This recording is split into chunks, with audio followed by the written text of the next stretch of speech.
Welcome aspirants to the UPSC podcast. So earlier video we have covered the quite important differences of early Vedic and later Vedic ages. It's a very important video. Please listen to that video before you listen this video of Vedic literature. So this is our Indian history of UPSC podcast, lesson 4, Vedic literature. So friends, the Vedas, the term Veda is derived from the root Vid. Vid means knowledge. Knowledge par excellence. The Vedas are collection of lot of things like hymns, prayers, charms, and sacrificial formulae. Vedas are called Apaurushiya, that means not made by man, and Nitya, existing in all eternity. So these are generally two words to describe Vedas, Apaurushiya or Apurushiya and Nitya. The rishis to whom these books are ascribed are known as Mantra Drashta, meaning inspired science.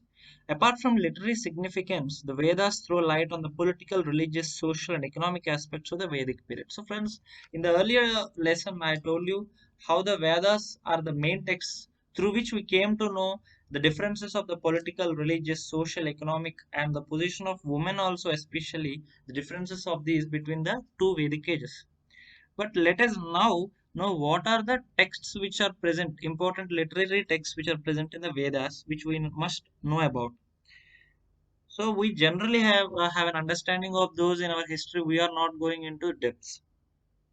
So first one is the important Rig Veda. So Rig Veda, that's the oldest, and it is the major text that helps us to know the lifestyle of the people of the early Vedic ages. So it consists of 1028 hymns, which is divided into 10 mandalas. Mandala means book. There are 10 mandalas in Rig Veda, remember. The ninth mandala is completely devoted to Vedic god Soma. The 10th mandala contains the famous Purusha Sukta hymn. Okay. The second Veda is the Sama Veda, collection of hymns taken mainly from the 8th and ninth mandalas of Rig Veda and tunes for singing. So Sama Veda, friends, it's like book of hymns, a book of chants or songs. The hymns of Samaveda were meant to be sung at the time of Soma sacrifice by the Udgatri priests. Okay, there is a sacrifice to be done by priests called Udgatris. So in that sacrifice, these Samaveda hymns or songs has to be sung. Yajurveda, it prescribes the rituals of performing different sacrifices. So Yajurveda is related to sacrifices. Okay, they are primarily a guide for the use of Advaryu priests. Okay, this Veda is in both verse as well as the prose. There are two royal ceremonies which are mentioned in this Yajurveda. So these are the two important ceremonies mentioned in the Yajurveda which we generally know. They are called Krishna Yajurveda. Sorry, there are two types of Yajurveda. They are the Krishna Yajurveda and Shukla Yajurveda. Krishna Yajurveda is black, which not only contains the hymns but also has the commentaries.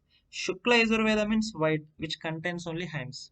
So, friends, as I told you earlier, in Yajurveda there are two kinds of royal ceremonies. They are the Rajasuya and the Vajpaya. Okay, coming to the last Veda, that is Atharvan Veda. Atharvan Veda is the book of magical formulae, contains charms and spells in verse towards to toward off evils and diseases. Okay, that means it preserves it many popular cults and superstitions. It is believed to be work of non-Aryans. It contains 731 hymns. So from Atharvan Veda is treated like magical spells, black magics, all the negative characters we see in the movies, in the old movies, which they do all the magical spells and all. So that is treated to be the other one way the texts. Okay, they are believed to be the work of non-Aryans, right? So there are also the Brahmanas. So these are the four important Vedic texts. Apart from them, the second versions are the Brahmanas. What are Brahmanas? Brahmanas are elaborate commentaries on the hymns in the Vedas. So you should understand that Vedas in their own pure form cannot be understood by the common man. So at that time, there were no texts, there was no script. All these were passed on to the next generations by process, okay, by the priests to their children and other people, right? So there were these Brahmanas just like commentaries. So these are simple commentaries of Vedas so that the hymns of Vedas can be understood by all people. The Brahmanas of the Rig Veda are intended for the use of the invoking priest of Hotri. For example, Shatapatha Brahmana is the lengthiest and most important of all the Brahmanas. So Brahmanas means the commentaries. In that there are many Brahmanas. In every Veda there will be hymns. So the commentaries of these hymns are called as Brahmanas. Okay. So there is an example of Shatapatha Brahmana. In that Shatapatha Brahmana we came to know that Aryans has shifted from the Western Gangetic Plains towards the Eastern Gangetic Plains towards during the later Vedic period. Okay. So in Rigveda, Brahmanas are like Aitareya. In Samaveda, there is Brahmanas like Tandya Maha, Yajurveda, Taittiriya, and Shatapatha Brahmana. And other one Veda, there is Gopatha Brahmana. So we have covered two things, Vedas and Brahmanas. Coming to third one, the Aranyakas. Aranyaka literally means the forests. Okay. So Aranyakas are also known as the forest books. It deals with mysticism and symbolism of sacrifice and priestly philosophy. The next one is the Upanishads. Upanishads literally means be seated at the feet of the Guru to receive the teaching. So Upanishads is like the Guru Sishya discussions. Okay. The Upanishads imparts philosophical knowledge and spiritual learning. They are called as a Vedanta. So what we say Vedanta or Vedantam, that is the Upanishads. So there are 108 Upanishads. For example, Brihadaranyaka Upanishad, it is provides the first reference of the idea of rebirth. Similarly, there is an Upanishad called Chandogya Upanishad. It is one of the oldest Upanishad. And one famous Upanishad is our Mundaka Upanishad. The word Satyameva Jayate, which is present in our national emblem, it is inspired or taken from the Mundaka Upanishad. Satyameva Jayate means truth alone triumphs. So friends, after the coming of the Vedas, Brahmanas, Aranyakas, Upanishads, another word came, that is the Vedangas. The Vedangas are called Smriti or literature handed down by tradition. There are six Vedangas. They are Shiksha, Kalpa, Vyakarana, Nirukta, Chanda, Jyotisha. So let me explain you. Shiksha Vedanga is related to phonetics, right? Kalpa Vedanga is related to sacrificial rituals. Vyakarana Vedanga is related to grammar. Nirukta is related to etymology. Chanda is related to metrics. Jyotisha is related to astronomy. Now Puranas. What are Puranas? Puranas are like diverse materials such as tales, anecdotes, songs and ballads.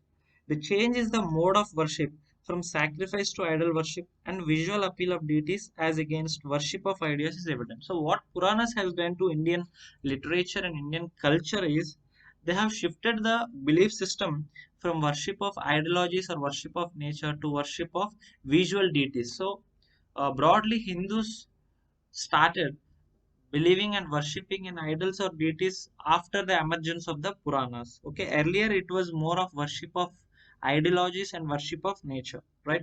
And now epics came. Okay, so these are like chronological emergence of different types of literature during the Vedic literature, friends. So first there were Vedas, the four Vedas. So parallel they were the Brahmanas, which are the commentaries, the Aranyakas, which are the forest books, the Upanishads, which are the Guru Shishya teaching discussions, and the Vedangas, the Puranas, now the epics. What are the two important epics of India? The Mahabharata and Ramayana. Mahabharata written by Vedavyasa and Ramayana written by Valmiki are the two important epics. Now coming to Smritis. Smritis, friends, they are the law books written in the slokas. Okay, they are in the sloka form or the poetic forms, and they are the law books. For example, Dharma Shastra, Manudharma Shastra, Manusmriti. So all these are the law books. Now coming to the last and the most important topic of Vedic literature, that is the Indian schools of philosophy. So friends, the what you say the Hindus or the Indian system of Vedic ages comprised of six philosophies or the Shad Darshans. So they were linked to not only belief systems but also wide debates and discussions happened because of these six schools of philosophy. They are the traditional schools of philosophy. They are Nyaya, Vaiseshika, Samkhya, Yoga, Purva Mimamsa and Uttar Mimamsa. Uttar Mimamsa is also called as Vedanta. So let me explain you each of this. The first one, Nyaya, is written by Gautama. Okay, Gautama, this Nyaya means logic. It is a logical quest for God. Second one is Vaiseshika. It's written by the author Kanada.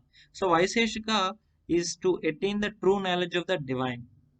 Samkhya is also called as a scientific inquiry. It is written by Kapila. Okay, it explains the aim of Sankhya to eliminate all kinds of physical and mental pains. Yoga is written by the author Maharshi Patanjali. Okay, and fifth one is Purva Mimamsa or Vedic sacrifice. It is written by Jamini. It is considered as an explanation of Vedic theme at the same time classification of the issues. Last one, Vedanta Rutramimamsa, was written by Maharshi Vyasa.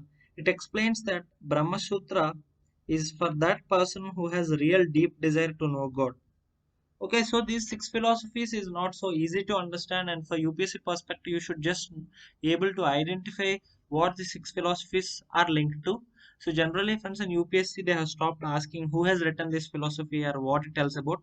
But you just try to remember these six names so that if a question comes about ancient literature or Vedic literature, you can mention these six names.